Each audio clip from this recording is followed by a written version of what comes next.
Bagi sebagian besar dari kita, ponsel adalah bagian dari hidup, tetapi saya yakin ingin tahu Anda oleh pertanyaan-pertanyaan atau seperti bagaimana ponsel melakukan panggilan dan mengapa Anda bisa berbagai generasi sistem seluler. Mari kita jelajahi teknologi di balik komunikasi seluler. Ketika Anda berbicara di telepon, suara Anda diambil oleh mikrofon ponsel Anda. Mikrofon menghubungkan suara Anda menjadi sinyal digital dengan bantuan sensor MNC dan 1C. Signal digital ini berisi suara Anda, bentuk 0 dan 1S antena di dalam telepon menerima 0S dan 1S ini kemudian mentransmisikan ke bentuk gelombang elektromagnetik. Gelombang elektromagnetik mentransmisikan 0S dan 1S dengan mengubah karakteristik gelombang seperti amplitudo, frekuensi, fase, atau kombinasi keduanya.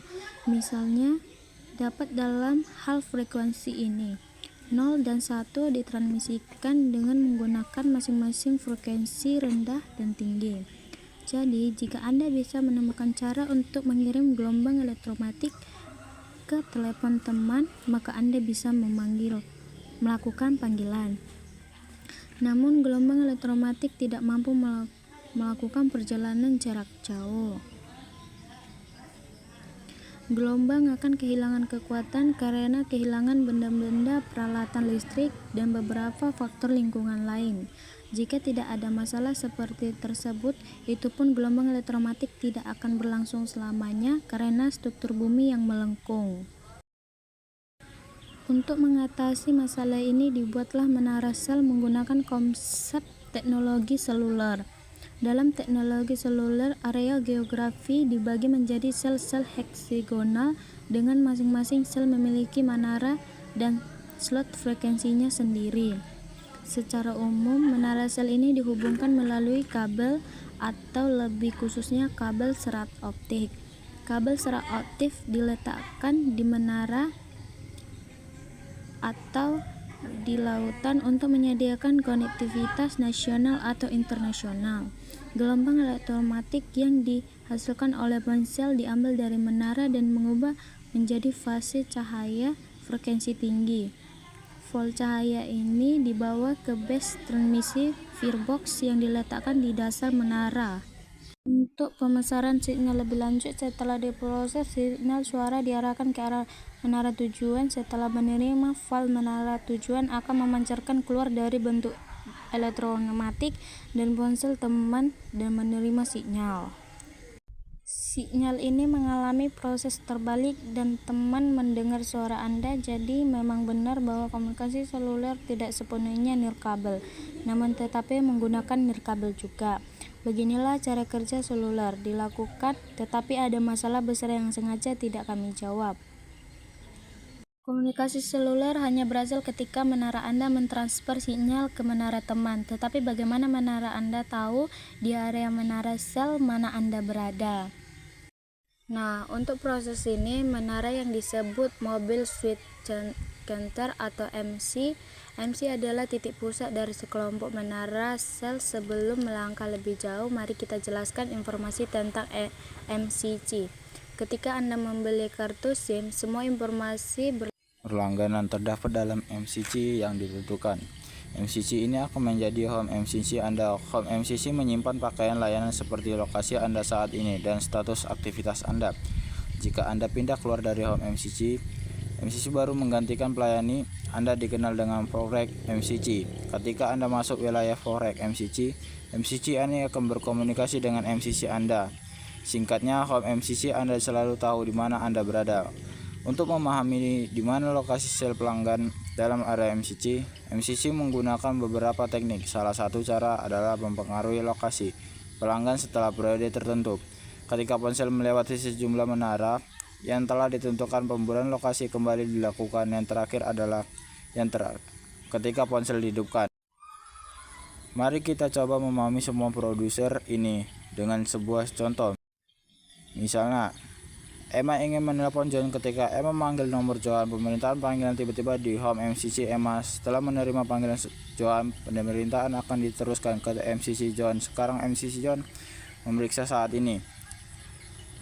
Jika John berada di MCC pemerintah panggilan akan segera dikirim ke lokasi selnya. Saat ini ada pemeriksaan apakah John melakukan panggilan lain atau apakah ponselnya dimatikan. Jika semuanya positif dan ponsel John berdering dan panggilan akan tersambung MCC-nya, John akan meneruskan panggilan ke Forek. MCC akan mengikuti prosedur yang dijelaskan sebelum untuk menemukan ponsel John dan kemudian akan melakukan panggilan sekarang. Mari kita bahas mengapa spektrum frekuensi cukup tinggi dalam komunikasi ponsel untuk mentransmisikan 0S dan 1S dalam komunikasi digital. Setelah pelanggaran dialogkan dalam rangka frekuensi, namun vektor frekuensi yang tersedia untuk komunikasi seluruh cukup terbesar dan ada miliaran pelanggan, dua teknologi, satu distribusi slot frekuensi dan dua teknologi akses gantikan berganda. Pada teknik pertama, blok frekuensi yang berbeda diagregiskan dengan hati-hati ke menara sel yang berbeda.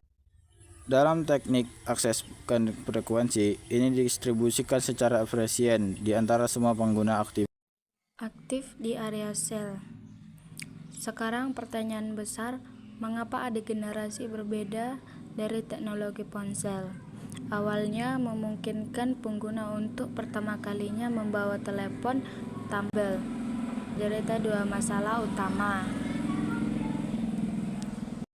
Masalah pertama adalah mentransmisikan nirkabel analog. Sinyal analog mengubah sumber eksternal suara dan keamanan yang buruk adalah menggunakan teknik frekuensi divisi multifat akses yang menggunakan spek yang tersedia dengan cara yang tidak efisien. Faktor-faktor ini membuka jalan bagi komunikasi seluler. Generasi kedua uji menggunakan teknologi akses ganda digital, yaitu teknologi DDMD atau SDME generasi kedua juga memperkenalkan layanan data revolusi SMS dan penelusuran internet. Teknologi 3G difokuskan untuk memberikan kecepatan transfer data yang lebih tinggi. 3G menggunakan teknik akses ganda WCMD dengan meningkatkan BWD kecepatan 3G 2 Mbps, memungkinkan mentransfer data untuk penggunaan seperti GPS, video, panggil suara, dan lain-lain. Berikutnya muncul 4G yang mencapai kecepatan 20-100 Mbps yang cocok untuk film yang efisien. Revolusi tinggi, kecepatan yang lebih tinggi ini bisa terjadi karena UFAL teknologi dan teknologi MIMO. MIMO menggunakan beberapa antena pada 5 pemancar di dalam ponsel dan menara. Generasi komunikasi seluler berikutnya adalah 5G yang akan segera diluncurkan menggunakan teknik MIMO dan gelombang milimeter yang ditingkatkan. 5G